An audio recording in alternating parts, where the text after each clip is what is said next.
2024வது வருஷத்தோட முதல் நாள்ல இருக்கோம். உலகம் ஃபுல்லா எல்லா இடங்கள்ல இருந்தும் புத்தாண்டு செய்திகளும், புத்தாண்டு வாழ்த்துக்களும் தான் வந்துட்டுருக்கு.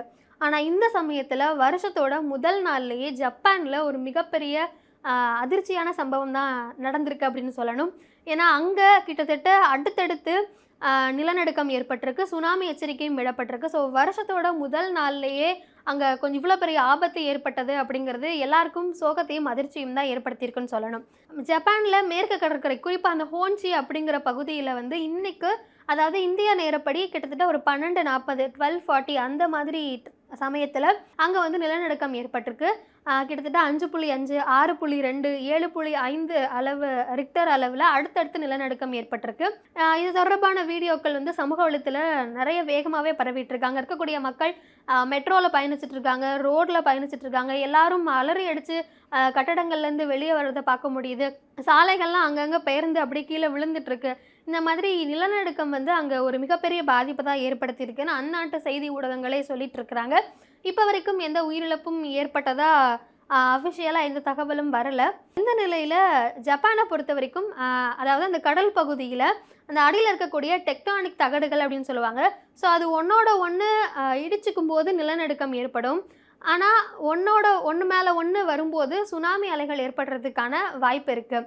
ஸோ அந்த வகையில் தான் ஜப்பானுக்கு கிட்டத்தட்ட வரிசையாக ஒரு 3 நிலநடுக்கம் அதிக ரிக்டர் அளவில் பதிவாயிருக்குது. சுனாமி எச்சரிக்கையும் ஜப்பானுக்கு விடுக்கப்பட்டிருக்குது. ஜப்பானுக்கு மட்டும் இல்லாமல் பக்கத்தில் இருக்க தென்கொரியா, வடகொரியா, செர்பியா அண்ட் சைனா, ஸோ இந்த மாதிரி நாடுகளுக்குமே வந்து சேஃபாக இருங்க. அதாவது மக்கள்லாம் வந்து வீடுகள் கட்டிடங்களுக்குள்ளே இருக்காமல் வெளியே வந்து இருங்க. உயரமான கட்டிடங்களுக்கு கீழே யாரும் இருக்காதீங்க. இந்த மாதிரியான நிறைய இன்ஸ்ட்ரக்ஷன்ஸ் வந்து ஜப்பான் மக்களுக்கு கொடுக்கப்பட்டிருக்கு. எப்பவுமே இயற்கை பேரிடர், குறிப்பாக சுனாமி, நிலநடுக்கம் போன்ற இயற்கை பேரிடர்களை அதிகமாக எதிர்கொள்ளக்கூடிய நாடு ஜப்பான், சீனா மட்டும்தான். இவங்க தான் வந்து அதிக அளவில் இந்த 2 இயற்கை பேரிடர்களையும் எதிர்கொள்கிறவங்க. ஸோ அந்த வகையில் இன்னைக்கு ஜப்பானை பொறுத்த வரைக்கும் இந்த நிலநடுக்கம் அப்படிங்கிறது எல்லாரையுமே ரொம்ப அதிர்ச்சிக்குள்ளாக்கியிருக்கு. ஏன்னா அடுத்து கிட்டத்தட்ட சுனாமி அலைகள் வந்து 13 அடி வரைக்குமே, இப்போ 13 அடி வரைக்குமே சுனாமி அலைகள் வருவதற்கான வாய்ப்பு இருக்குது அப்படின்னு சொல்கிறாங்க. ஜப்பானுடைய மேற்கு பகுதியில் இருக்க ஒரு அணுமின் நிலையத்துக்கு பக்கத்தில் சுனாமி முதல் அலை வர ஆரம்பிச்சிருச்சு. கிட்டத்தட்ட 0.4 அந்த மாதிரி அளவில் வந்து சுனாமி அலைகள் தாக்க ஆரம்பிச்சிருக்கு. ஸோ சுனாமி வருவதற்கான வாய்ப்பு நிறைய இருக்குது. ஸோ மக்கள் எல்லாருமே சேஃபாக இருங்க அப்படின்னு சொல்லியிருக்கிறாங்க. இந்த நிலையில் ஜப்பானில் ஒரு பகுதியில் வந்து சுனாமி அலைகள் தாக்க ஆரம்பிச்சிருச்சு அப்படிங்கிறதையும் சொல்லியிருக்கிறாங்க. 2011 ஜப்பானில் ஏற்பட்ட சுனாமி நிலநடுக்கத்தில் கிட்டத்தட்ட 16,000 பேர் இறந்து போனாங்க. அது போக நிறைய வீடுகள் சேதங்கள் அப்படி இப்படின்னு நாடே ஒட்டுமொத்தமாக ஸ்தம்பிச்சு போச்சு. இப்படி எதுவும் நடக்கக்கூடாது அப்படிங்கிறதா எல்லாருடைய பிரார்த்தனையாகவும் இருக்குது. சுனாமி அலைகள் தாக்க போகுது அப்படின்னு எச்சரிக்கை விடுத்திருக்கிறாங்க. அதுலேயும் குறிப்பாக வஜிமா, இஷிகாவா அப்படின்ற பகுதிகளெல்லாம் இப்போவே வந்து சுனாமி அலைகள் வேகமாக வர ஆரம்பிச்சிருக்கு. கிட்டத்தட்ட 16 அடி 16.5 ஃபீட் வரைக்குமே சுனாமி அலைகள் தாக்கலாம். ஏன்னா இப்போவே அதற்கான சிம்டம்ஸ் எல்லாம் இருக்குது.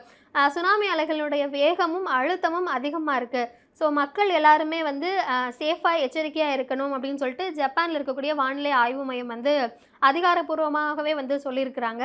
அதே மாதிரி சுனாமியினுடைய முதல் அலைகள் நான் முன்னாடியே சொன்ன மாதிரி அங்கே இருக்கக்கூடிய ஒரு அணுமின் நிலையத்தை கொஞ்சம் தாக்க ஆரம்பிச்சிருக்கு. அதாவது கிட்டத்தட்ட 0.4 மீட்டர் வரைக்குமான அலைகள் வந்து அந்த அளவுக்கு உயரத்துக்கு வந்திருக்கு.